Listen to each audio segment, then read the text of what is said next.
Welcome back, students. We are studying chapter number 6, lines and angles, and we are still completing the definition part of the exercise 6.1. And in this regard, the last definition which we will study in this video session, that is vertically opposite angles.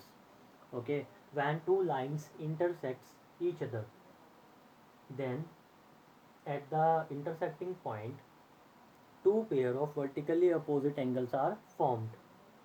Okay, so the these two pair of vertical angles are known as vertically opposite angles. Like we have drawn two lines, line L and line M. These two lines are intersecting each other at point O, so that four angles are formed here: 1 2 3 and 4. Okay, so as the name suggests vertically opposite, the angles which are opposite to each other. And how they are opposite? They are vertically opposite.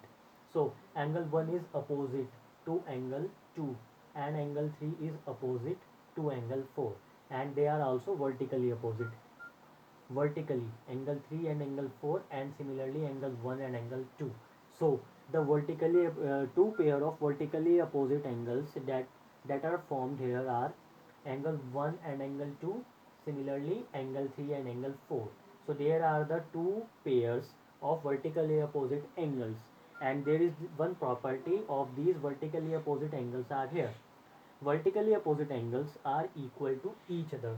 Therefore angle 1 will be equal to angle 2. Similarly angle 3 is angle to angle 4. To have more details regarding this definition, I want to ask a simple question from you. Do you remember the definition of adjacent angles? Yes, they are having one common vertex, one common arm, and non-common arms are in opposite direction. Therefore angle 2 and angle 3 are adjacent angles. Okay, if angle 2 and angle 3 are adjacent angles, then angle 2 and angle 3 are the neighbor. Okay, they are the neighbor angles, adjacent angles. And if they are adjacent angles, then how could you think that angle 2 and angle 3 can be vertically opposite? Okay, so we will leave that angle number 3. Okay, and then we will move on to angle number 1. Therefore angle 2 and angle 1 are vertically opposite angles, and vertically opposite angles cannot form a linear pair. Similarly, linear pair of angles can't form vertically opposite angles. Therefore angle 2 and angle 1, they are vertically opposite angles here, and angle 3 and angle 4, these are two vertically opposite angles. And according to the property of vertically opposite angles, vertically opposite angles are equal to each other. Okay, now my second question is from all of you, is that can you find some linear pair of angles in this diagram? Yes, in this diagram, when we are discussing the definition of uh, vertically opposite angles, then still there are some linear pair of angles. If you will think about it, line M is a straight line. Okay, line M is a straight line, and the upper half angle, that is this one, upper half angle, that angle is divided into two parts through the ray OL. Okay, so therefore angle 2 and angle 3 are forming here a linear pair of angles, because angle 2 plus angle 3 will be equal to 180 degree here. So the first pair of linear pair of angles are here angle 2 and angle 3. They are forming linear pair of angles. If the upper part of the angles is forming a linear pair, then their lower part of the angles will also form a linear pair of angles, like this. Uh, I will take another pen so that it will be easier for all of you to understand. In the lower part, we have the red angle, this one. Okay, and now we are considering the lower part of line M. the lower part of line M, it is having it this line is having two parts, angle 1 as angle and angle 4, because the lower angle has been divided into two parts, angle 1 and angle 4. Therefore the sum of angle 1 and angle 4 will be equal to 180 degree, and if it is the sum of these two angles is equal to 180 degree, then angle 1 and angle 4 are forming a linear pair angle and a linear pair of angles. So the second pair is angle 1 and angle 4.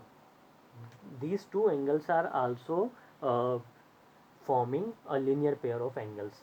So in both the conditions, what we can say, the sum of angle 2 and angle 3 is equals to 180 degree, as well as angle 1 and angle 4, the sum of these two angles will be equal to 180 degree. Right? Now we have found these two pairs of linear pair of angles in this diagram along with line M. Okay, now we will consider line N. Okay, according to line, sorry, M, line small l, because we are taking two lines here, M as well as L. So line M we have already discussed. Now we will consider line L here. According to line L is also a straight line, and we knows a straight line forms a angle is equals to 180 degree. Okay, that's why line L, consider the upper part. Okay, leave this part. Now consider the upper part of line L, and in the upper part of line L we can observe two angles, angle 1 and angle 3. Therefore the sum of the angle 1 and 3 will be equal to 180 degree. Therefore angle 1 and angle 3 are also forming a linear pair of angles.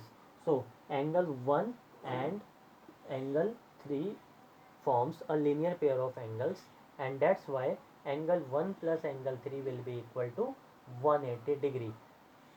That we have found a linear pair of angles by considering the upper part of line L. Now we will consider the lower part of line L, like this. Okay, you can observe it, the lower part of line L, because line L is a straight line. Therefore the sum of the angle should be equal to 180 degree, and it is divided into two parts, angle 2 as well as angle 4. So what I want to show you, that angle 2 and angle 4 are also forming, angle 2 and angle 4 are also forming a linear pair of angles, and then angle sum of angle 2 and angle 4 will be equal to 180 degree. Therefore in this way we have found the four pairs of linear pair of angles through this diagram, and through this diagram we have also discussed and we have found vertically opposite angles. This concept will be very helpful in solving the question of the exercises. That's why I have discussed it with you. So keep doing your work on regular basis. Thank you and have a nice day.